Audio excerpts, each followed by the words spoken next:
People ask me all the time, how do you even get a donkey to do anything? They're so stubborn. But the honest answer is they're not truly stubborn. But if you treat them like a horse, they're going to look that way. A horse survives by reacting fast. A donkey survives by thinking first. In the wild, a horse herd survives through movement. When one horse spooks, the whole herd runs. Speed is safety.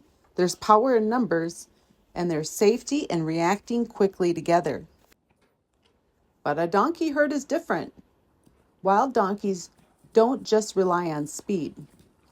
They live in rougher terrain.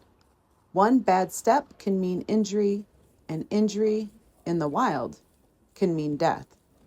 So instead of reacting first, they assess first. They stop, they look, they think.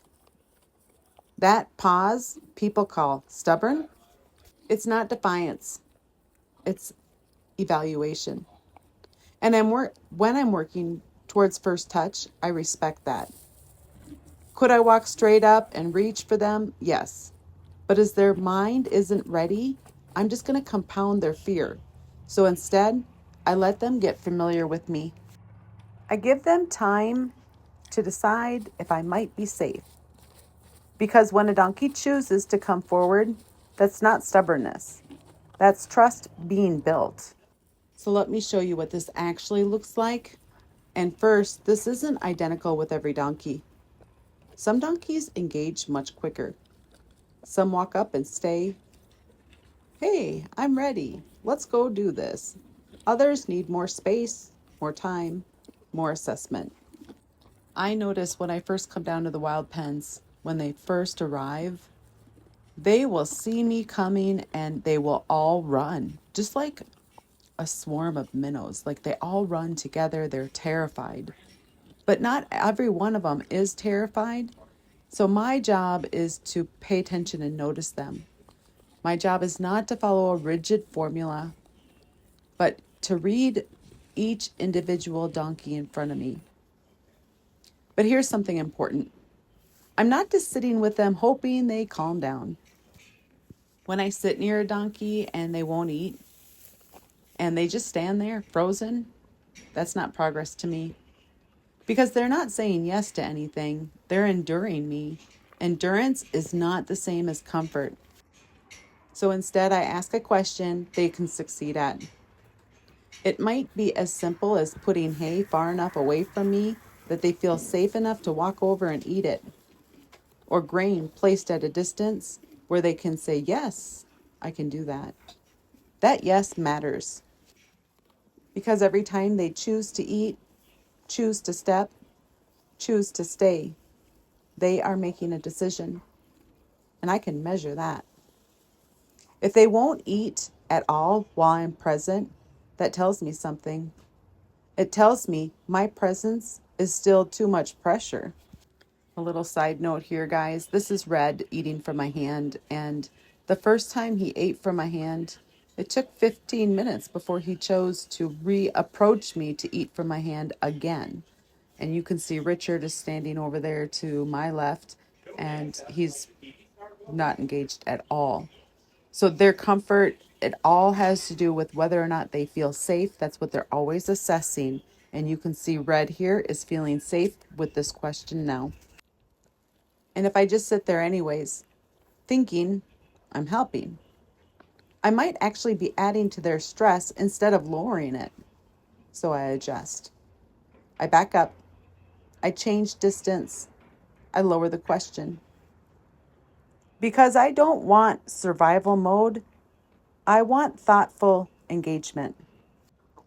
Once they're consistently saying yes at a distance, that's when I start slowly closing the gap. Not to trap them, but to see if the yes will follow me closer.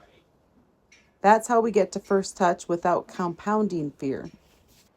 Whether they're able to stick with me or they have to leave also tells me how comfortable they are at the point that they can just hang out and eat one handful after another. I know that they're getting pretty comfortable.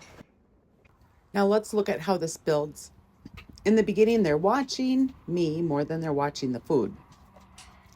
or they're facing away trying to figure out how to escape. You'll see their head high. Maybe their ears flicker, but maybe they just stay frozen. Maybe they reach for the hay, but they're ready to leave. This isn't stubbornness, guys. This is their nervous system deciding if it's safe to lower their guard. Because eating is vulnerable. When a donkey lowers its head to eat, it can't scan as well in the distance. It can't react as quickly, so they're willing to eat. If they're willing to eat in my presence, that's a big deal. Watch the distance here. At first, I'm not trying to close the distance. I'm trying to see if they'll keep the yes when I exist in their space. Then you're going to notice something subtle. The chewing gets more consistent. The head stays down a little longer. The feet don't reposition as quickly or as often. Those are all signs of softening. That's the mind shifting. And once I see a consistent yes, then I might shift my position slightly. Not forward in a predator way, just present.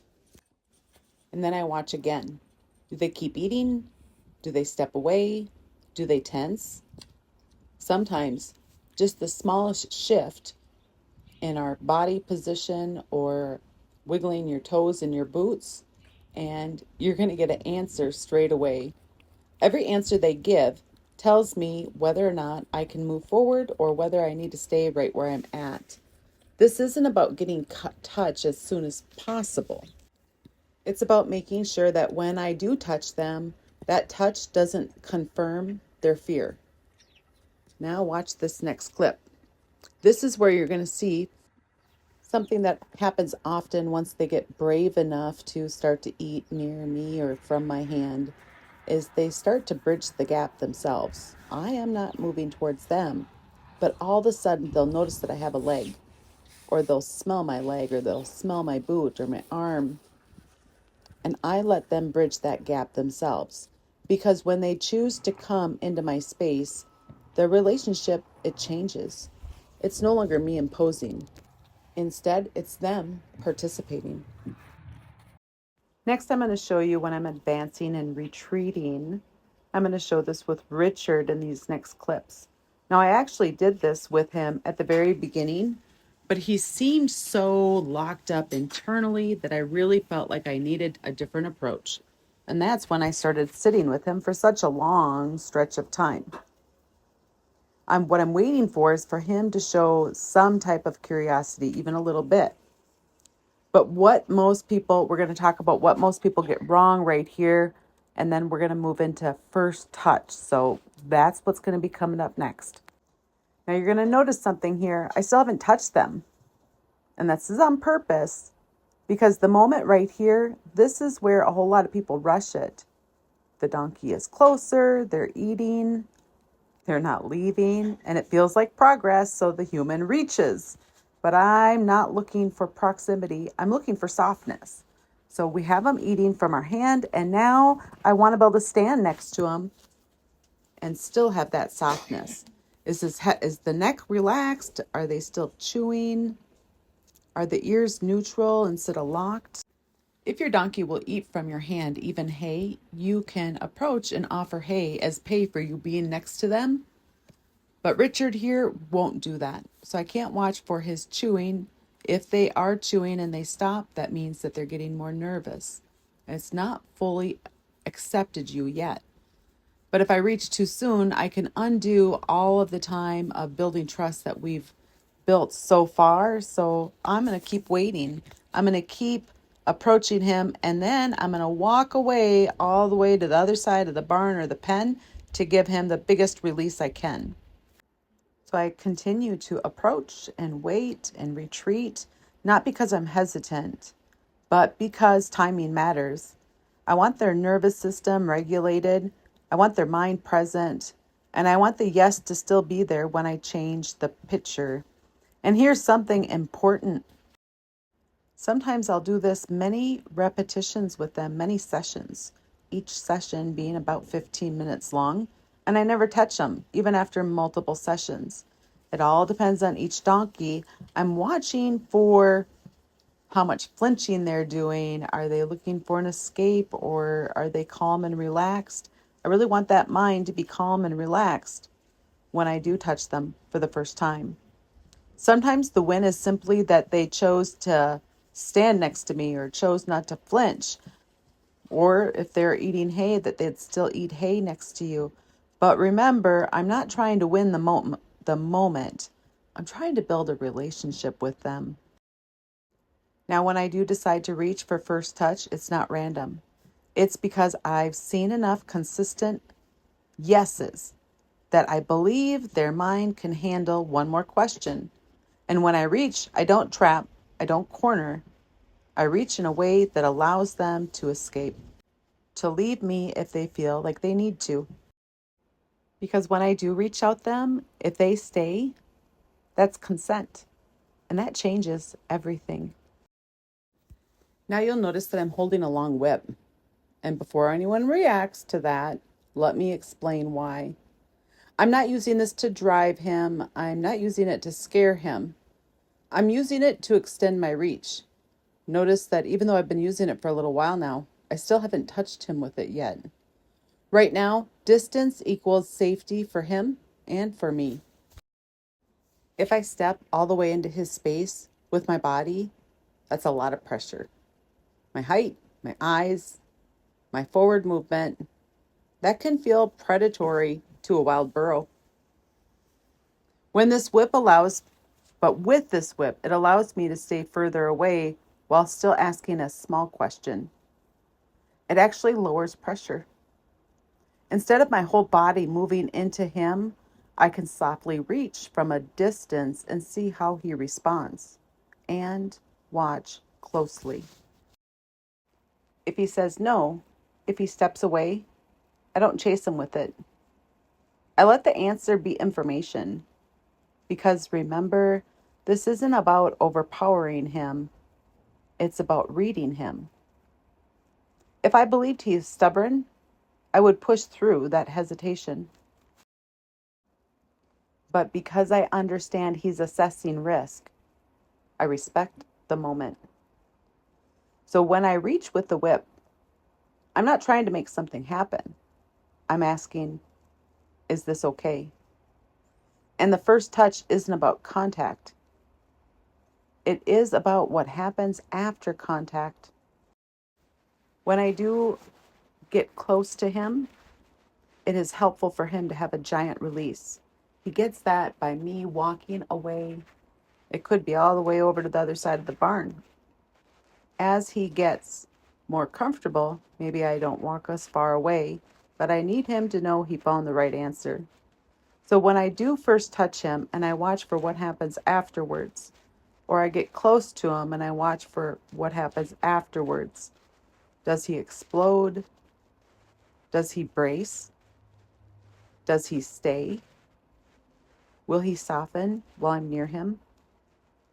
That all tells me everything about what we've built up to this point. Now, my first goal is to be able to stand near him. My second goal is to be able to touch him with a stick. My third goal is to be able to touch him with my hand. But remember, they need breaks.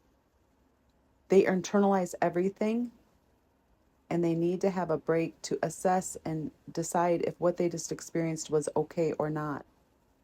When I do first touch him, I'm not going to rub him all over. I'm not going to increase the pressure, and I don't celebrate too big. It is so easy to want to be like, yay, but we can't do that, guys, because we're going to scare them. I touch, and then I move myself right out of there, right out of his presence, to give him that giant release, to let him know that he found the right answer. I want him to realize that he survived it, and more than that, that nothing bad followed.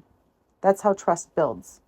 It's not big dramatic movements, but in small, survivable moments. If this helped you see your donkey differently, if it helps you understand that pause from your donkey is not stubbornness, it's assessment, then you'll probably appreciate going deeper with me. Inside the memberships, I break down thinking behind my decisions, why I choose distance, why I use a tool like a whip here, when I wait, and when I move forward. Some people just want to support the work we're doing with these wild burros, and that means more than you know. Some people want deeper explanations, and some want coaching where we actually work through the obstacles that you're having with you and your donkey together twice a month or even weekly. Because understanding that they're not stubborn is the first step. Knowing what to do next, that's where growth happens. I'd love to have you inside the memberships program to help you and your donkey further your understanding of each other and your connection. They're not being difficult. They're trying to survive. And when you learn to read that, everything changes. If you want help learning to read your donkey better, I'd love to support you inside the membership. Thanks for watching.